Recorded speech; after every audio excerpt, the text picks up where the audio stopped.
ngiyayikhetha inkosi ya Nazaretha unyazi lwezulu. Amen. Siyabonga bantwana baNkulunkulu. Sibonga ke umusa nothando uNkulunkulu ukusimema isimemela kulomusi. Wasesazisweni kuyisabatha ke lokugcina. La khona amabombo ethu sonke nenhliziyo sibheke phakathi komuzi wengcwele wasebuhleni. Umusa ke nothando lukaNkulunkulu umenywa ushembe. Asimemela kulomkhosi omngaka okumkhosi omkhulu wendlu yonke empisholo. Sinenhlanhla ke thina maNazaretha okuba sibone ushembe kodwa sineshwa lokuba noma amehlo ethu embonile ushembe kodwa bese sincishwa indlebe zokumuzwa mayikhuluma. Ngoba mhlawumbe kungenzeka sibuthene lapha kanje kulendlu bambalwa abayothi mabedlula emhlabeni bengene ezulwini. Ethi inkosi enkulu yasekuphakameni ngomunye unyaka masilalela noma sifunda ezibhalweni ilanga lamalanga phakathi komuzi wengcwele wasekuphakameni kwakade kubanjwe inkonzo endlini emhlophe. Seyithi inkosi uma kungenzeka maNazaretha lendlu ibhidlike isicindezele sonke sife lapha. Ethi ngiqinisile ukuba sonke masingafa siyongena ezulwini ngoba sisemnyangweni wezulu.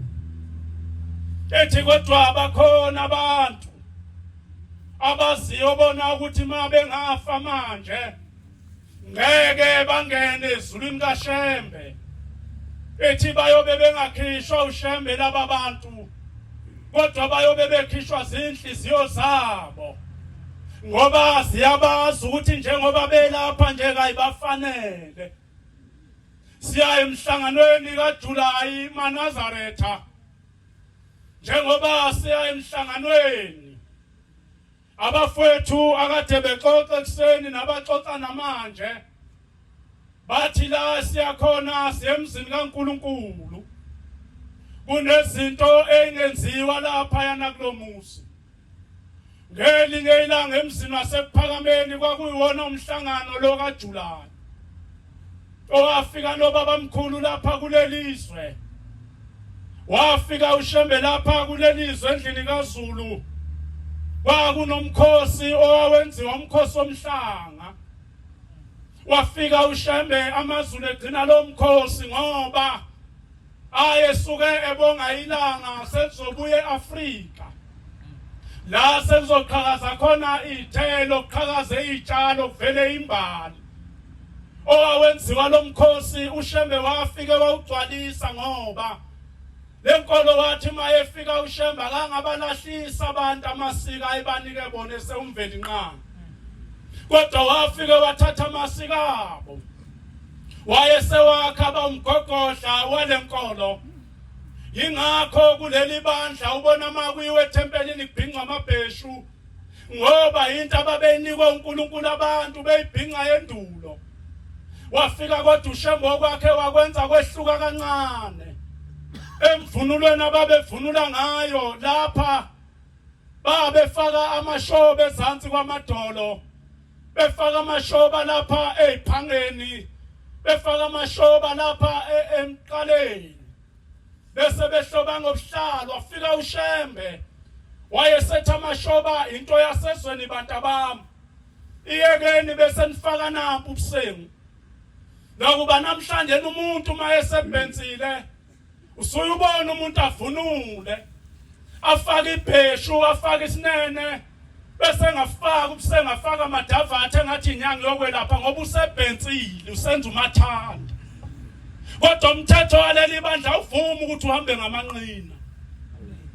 Umthetho walenkolo awusho ukuthi mawubhinqile faka amadavathe ungafaka ubusengu. Mawungathi abaphenge nje lapha esibhinceni nabo uzofica uvela amanqina ngoba sebejwayele sebebhinqa ngendlela abayithandayo. Emzini wasePhakameni kumhlangano kaJulayi kwakunenkosazana. Mase ibuya intombi entanda. Ubabamkhulu besekhipha imgidi. Eyayigidwa amakhosazana esikhombisa ngeke ngingeneke kuyo ngijule ngayo ngoba kuzodla isikhathi ukuthi yavela kanjani isho ukuthini. Kodwa ngesikhathi ngelinye ilanga lenkosazana seyivunulile ihamba zemgidini. Ubabamkhulu wayehlala ecakwendlu ufomishana. Uma sedlula lesingane wayeseyibiza lena nayivunule emgidini. Wayesethi mntanami awudlule lapha yayisiza lengane ke. Othi bengicela ukubuza mntanami ungakabani isibongo. Yayisisho lengane isibongo sayo negama layo wayesebonga uShembe. Wathi mntanami ngiyabonga hamba uye emgidini yayisiqhubeka. Waphinda nangakusasa kumgidi wesibili. Yathi mayiqhamuka namakhosazana ayivunulile wayibiza uShembe. Wathi uxolo kancane mntanami awudlule ngapha. Yayisiza kuyena wayesethi ngicela ukubuza. Kambe uthe ungakabani isibongo mntanami. Yayisayimtshela ubabamkhulu lengane waphinde wabonga wathi ayihambe emgidini. Waphinda nangakusasa kumgidi wesithathu. Wayibiza uShembe lengane ivunule. Wayibuza into efanayo yangabe isamphendula. Yakhala inyembezi yaphuma ngesango. Yabheka lapha nendaweni yasohlange la kwakhe khona abazali bayo. Yafike yahlala phansi ekhaya unina. Uma efika uyifica lengane ihleli uyayibuza uthi mntanami ubuyiswe yini ePhakameni ngabe uShembe uxoshile yini? Ethi lengane cha ngixoshanga mama. Kodwa njalo mangiphuma ngemgidini namakhosazana ubabamkhulu uyangibiza engibuza isibongo sami ukuthi ngingwakabani. Usengibuze kwaze kwabakathathu. Ngibonile ukuthi kushuthi khona okushaya amanzi ngalesi sibongo sami. Ngehluleka kumphendula ngaphuma ngahamba. Othi nina hamba mntanami ubuyele ePhakameni. Ofika umtshela ubabamkhulu ukuthi wena usibani walapha ekhaya. Ngakuthola lapha ekhaya ngizogana uyingane yami yokuqala. Engathi mase ngitholile ubaba wayesedlule emhlabeni. Yayisihamba lengane yabuyela emzini wasePhakameni. Yangena imgidi yesihlanu ngakusasa. Wayibona ubabamkhulu waphinde wayibiza. Wayibuza isibongo sayo lengane yamphendula. Othi uShembe hamba mntanami uye ekhaya. Obuza uma wakho uthi ungwakabani ngoba lesi sibongo akutshele sona kakusise sakho. Yayisiyahamba lengane yakubo. Yafike yambuza unina. Uma ngabe imbuza uthi unina mntanami ihlala phansi. Othi mina mntanami ngangiyinkosazana yasePhakameni. Ngangihamba nobabamkhulu.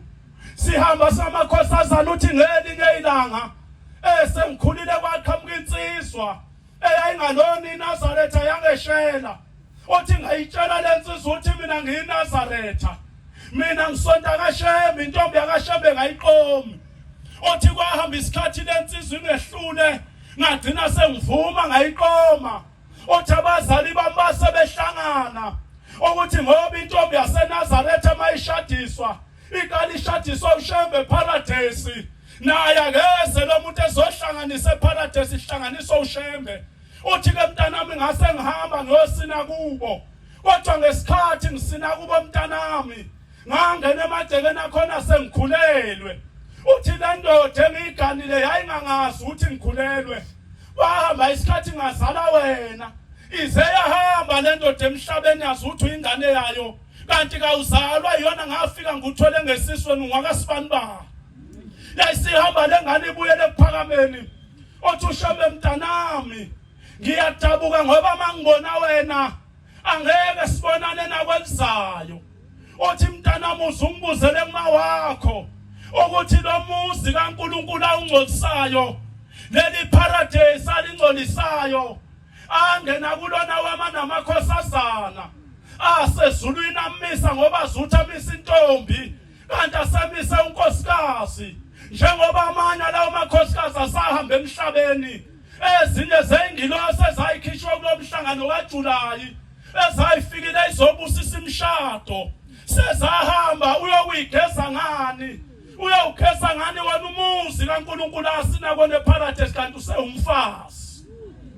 Angithi siyehleli neyakhe ingane yohlanganisa njengoba kuJuly kodwa wazi kahle ukuthi angiyakhipha isisu 10:24 Titus 2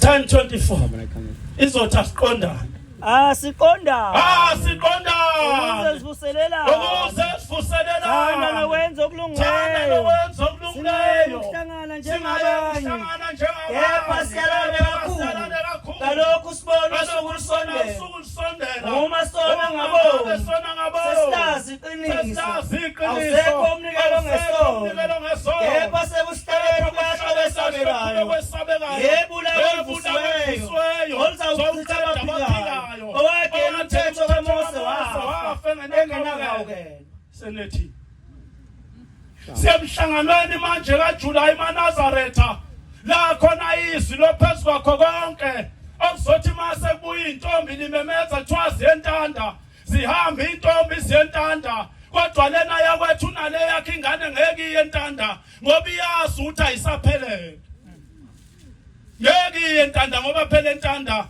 ilapha ifika ibonakale khona ezibukweni lele lakho babamkhulu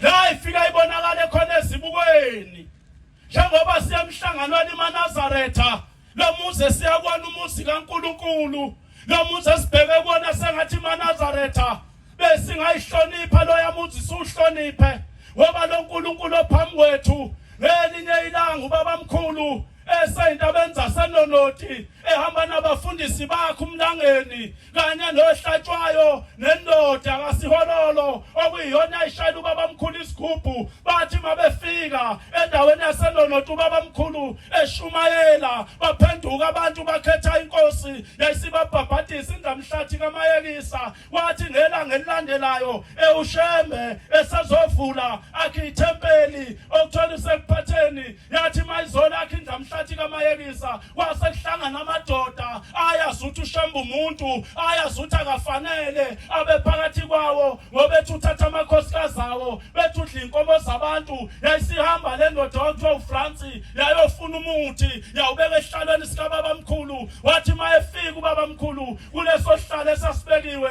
wenze ngathi uyahlala wayesesukuma uthe mayephuma endlini yasala yasha indlu ithema ishindlu wayesebiza abantu babamkhulu wathi madoda nenzeni awazavuma amadoda wayesephenduka ebuka le ndoda okuthiwa uFranci wathi mnumzane wenzeni yathi le ndoda baba imina obekubekela umuthi esihlalweni sihlangane namadoda athile athi angubekela umuthi khona uzoshayeka phansi ufe ngoba uthatha amakhosikazi ethu wathi ubabamkhulu kule ndoda ayithatha amasaka iphuma ihambe emzini wasekuphakameni ingaphindi libeke uShembe umuntu uma engenzi kahle uyamkhipha emzini wakhe ubona namhlanje na singakhishwa nje ingoba uShembe uphethwe ingcindezi yemedia yikho namhlanje nabantu benza umathanda enkosini yikho namhlanje uShembe ahlupheke ahlushwa abantu abafika bedonswa ngeyikhumba beqhutshwa ngamabhara behuda bezocela usizo sebeyaphila namhlanje bangapheki kwaShembe funda mfowethu kepha khuluma okufanele ukufundiswa ukuthi abesilisa bakhulile ababe ngabaqonda abahloniphekayo awube kancane ababa baqotho siyahamba manje eNazaretha semhlanganweni kaJuly ngelinye ilanga kwakuyiwa kuona lo muze siyakuwo kwahamba indoda emhlabeni uma ihamba indoda emhlabeni iyabuya ibuye ingane zayo njalo ntambama ingane sibona uyise lapha esangweni baze bayixoxa nabantu endaweni kwathiwa sibona usibanibani lapha ngoba usahamba emhlabeni inkinga yakhe yini yaphoka le ndoda zaseyihamba ingane ziyobika enkosini yamaNazaretha ukuthi baba sinenkinga lapha ekhaya ubaba wahamba emhlabeni kodwa uyabuya waye eNazaretha ubezenza zonke izinto ubehamba edlweni ehamba emgidini ehamba imhlangano akukho lapha bekaphutha khona ithi inkosi yamaNazaretha uthi ngo bantu abami akhona yini amaNazaretha endaweni yangakini ukhona yini umshumayeli bathi laba abantwana ukhona baba uthi hambani nithatha umshumayeli namaNazaretha bayokwenza inkonzo ngalesikhathi le ndoda ebuya ngaso umshumayeli nimtshele angibuzele kusibanibani ukuthi ubuyiswa yini ethuneni ayikho into ebuhlungu nje ukubhaka kweNazaretha thothi ubusuze wanenhlanhlana uhlala phambi kwethu kanti ihlala isipoki basehlangana amaNazaretha wawahola umshumayeli ayowenza inkonzo yokulala bayibamba inkonzo bathe bephakathi nolala nathi kwabonakala indoda ihlele esangweni wayesecela umshumayeli eMaNazaretha ngicela ningiphelekezele siye kuyena baye bafika waguqa umshumayeli wathi mnumzana usibanibani ngithunywe uShembe uthi angizokubuza ukuthi uxoshwa yini ethuneni ngoba wena sewangcwatshwa ithi le ndoda mgcotshwa kaNkulunkulu ilokhu ngahamba emhlabeni akaze ngifike ezulwini ngathi mangihamba emhlabeni uthi ngafike ngaboshwa ngoba ngahamba lapha emhlabeni mina kunecala umkama engivulele lona ngangodla ingane ngenkantolo lelo cala nasezulwini limile ukuthi ngahamba emhlabeni mina ingane ngingayodli hawu ngisho sesikushayela isikhwezo sokuthi uhambise iminikelo yethu 23 awusantshontshi kuso waphela isikhweze esakho awusahlephula ingane ukondla ingane asibalwa phela emnikelweni sigibeza wena wathi ngafa ngaboshwa uboshelwe icala amaNazaretha lokuthi ebondla ingane ngenkantolo kungayingozi mangathiwa hleli lapha nje enhlanhla ukuthi kunamacala enkantolo sondla ngenkantolo imali idonswa inkantolo yenganeni yakho kodwa uyemgidini ikujulayo ngayingozi 2-3 Thessalonica ungayingozi mangathiwa silapha nje kunecala enkantolo elavulelwa wena uthivulelwa uma wengane ngoba unengane awuyondli ukuyala kwethu awuyanga ngokukhohlisa nangamanyanga nangobuqili epha lokuzivunyelwa uThixo ukuba sithenjisiwe ivangeli njalo thina siyashumayela singenzi kube kuhle kubantu senze kube kuhle kuThixo olenga inhliziyo zethu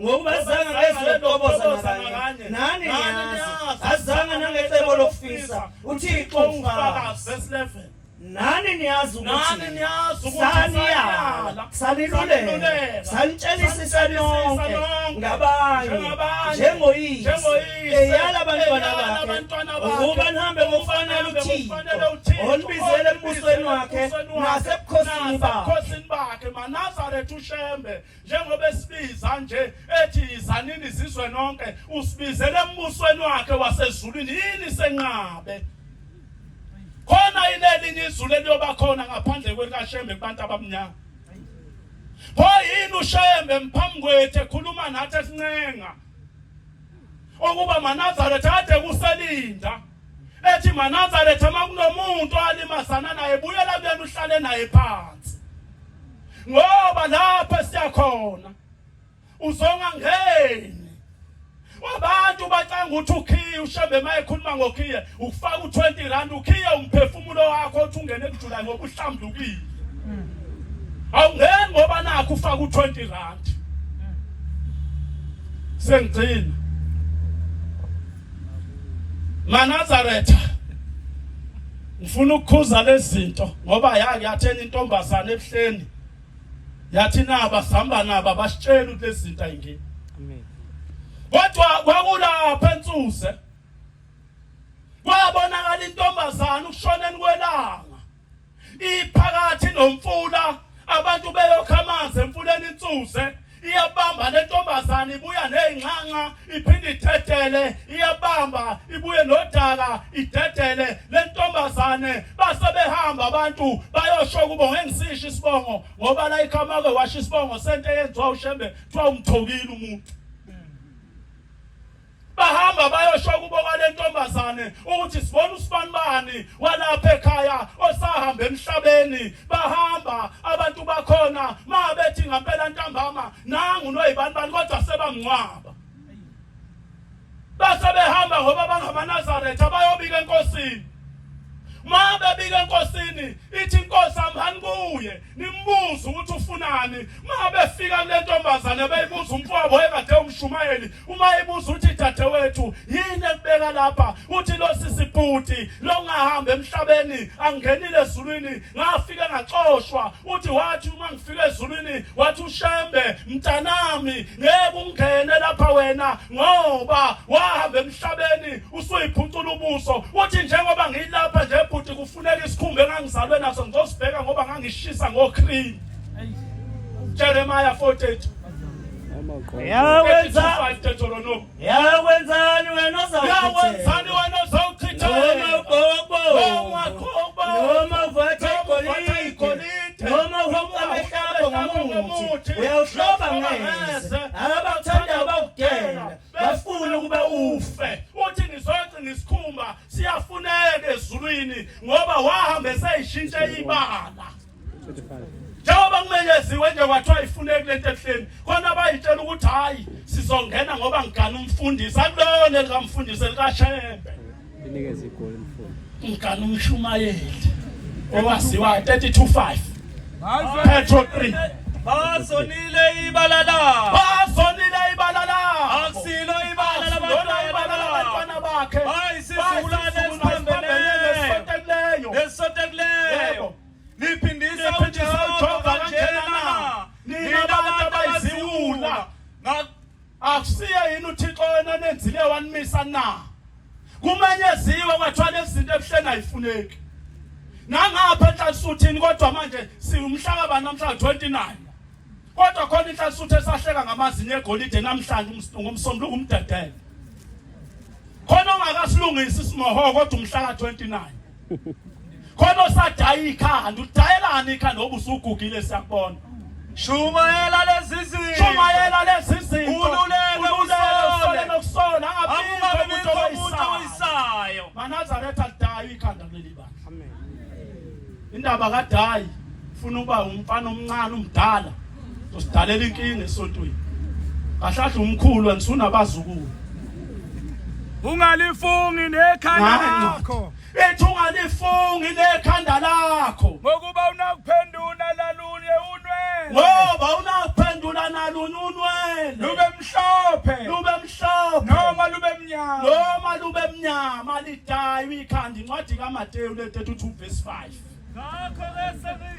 ngakho sengiyisitha kini ngoba ngiqiniso na bayanifisa kepha kusikho kuhle kodwa bathanda ukulivalela ngaphandle sengathi uNkulunkulu engasikhumbula nathi bazali bethu esijwayele ukuhlanganisa izingane zethu nabantu abangawona amaNazaretha sathi uNkulunkulu engasikhumbula ngoba inkosi ilanga emzini wasephakameni kwakulotsholwa ingane eyayilotsholwa indoda kaSithole endaweni yaseMandeni owabuza ubaba uthi lo muntu okulobola umntanami uyakholwa yini athi yona cha baba akakholwa wayesethi uShembe kulungile wabiza uSithole wayilusa inkomo zakhe belethe inkomo abakwaSithole wathi Sithole ngicela uthathe lezi inkomo uyifake esibayeni sakho ingahlangani nezikaShembe wayithatha uSithole wayifaka baqhubeka laba bayalobola ababona ukuthi inkomo zabuyele emuva wayifaka uSithole esibayeni wafika ilanga lokuthi iyogana yabizwa ingumahlombe wathi ayivalelise endodakazini yayo yafika yafunda incwadi yaMateyu ethi uma uJehova engayakhanga indlu yakhe uyakhelise yayisithi hambe kahle mntanami sobuye sibonana